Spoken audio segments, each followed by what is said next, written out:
Gelot.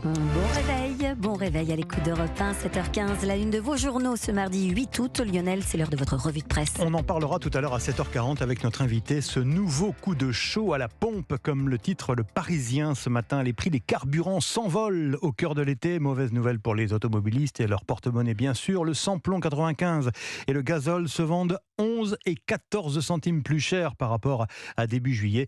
Et cela devrait rester élevé dans les semaines à venir, nous prévient ce matin donc le Parisien. Au Niger, les Africains tentent une ultime solution. C'est à la une du Figaro ce matin. L'expiration de l'ultimatum de la CEDEAO n'a pas été suivie d'une intervention armée redoutée à Niamey. Un nouveau sommet des chefs d'État est prévu jeudi prochain. L'avenir de la forêt amazonienne à la une de Libération ce matin. Un sommet de l'Amazonie pour une promotion canopée, comme le titre le quotidien. Les pays sur lesquels s'étend la plus grande forêt tropicale entament ce mardi au Brésil des discussions pour tenter de la préserver, cette forêt, tout en conciliant les intérêts économiques. La France, pourtant concernée avec la Guyane, ne sera pas représentée par son chef d'État, déplore ce matin Libération. Et enfin, le choc France-Maroc, évidemment, en huitième de finale du mondial féminin. À la une de l'équipe ce matin, ce sera un peu la fête des voisines, écrit le quotidien sportif. Duel chargé en émotion pour une place en quart. C'est vrai qu'il y a beaucoup de connexions, mon cher Dimitri, entre les sélections féminines du Maroc et de la France. Qu'est-ce que vous avez repéré, donc, justement, Dimitri, dans la presse de ce matin? Eh bien, un article qui risque de vous parler surtout en cette période de vacances. Vous le savez sûrement mieux que moi, mon cher Lionel. S'il y a bien un petit souvenir que l'on ramène souvent de voyage, c'est bien le fameux magnète, l'aimant décoratif à poser sur le frigo. Ça prend pas beaucoup de place, c'est pas cher. Bref, c'est le petit souvenir. C'est le petit souvenir sympa, idéal des vacances. Sympa, idéal.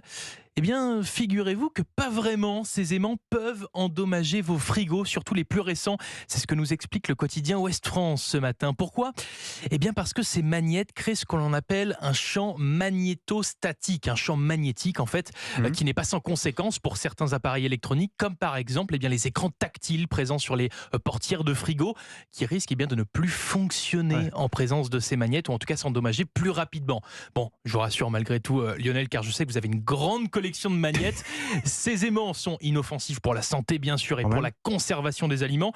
Retenez juste qu'il faudrait peut-être songer à les retirer, si et seulement si vous avez un frigo dit moderne, avec, je vous le disais, des commandes électroniques. Si c'est le cas, là, vous les retirez.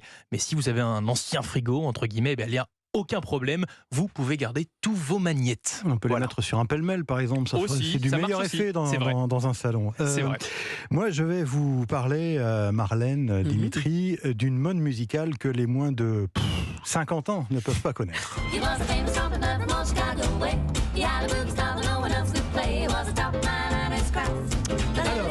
Est-ce que vous connaissez la Roquebrou dans le Cantal ?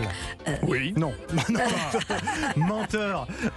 Petit village d'Auvergne qui est devenu, figurez-vous, la Mecque du boogie-woogie. Et c'est le Figaro qui s'y attarde ce matin.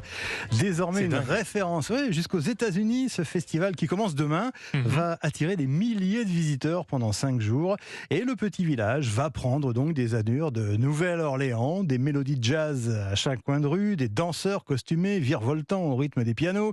Des voitures anciennes également fendant la foule. C'est le plus grand festival de boogie-woogie du monde, assure son directeur artistique. Un style de musique souvent méconnu des jeunes générations. Mais justement, parmi les festivaliers, il y a aussi des jeunes qui trouvent que ce n'est pas finalement une musique de vieux, grâce à son côté universel et intemporel. Alors évidemment, tous les ans, les 800 habitants du village 800 sont surpris de voir débarquer autant de monde. Forcément. Il pourrait y avoir jusqu'à 10 000 personnes, paraît-il.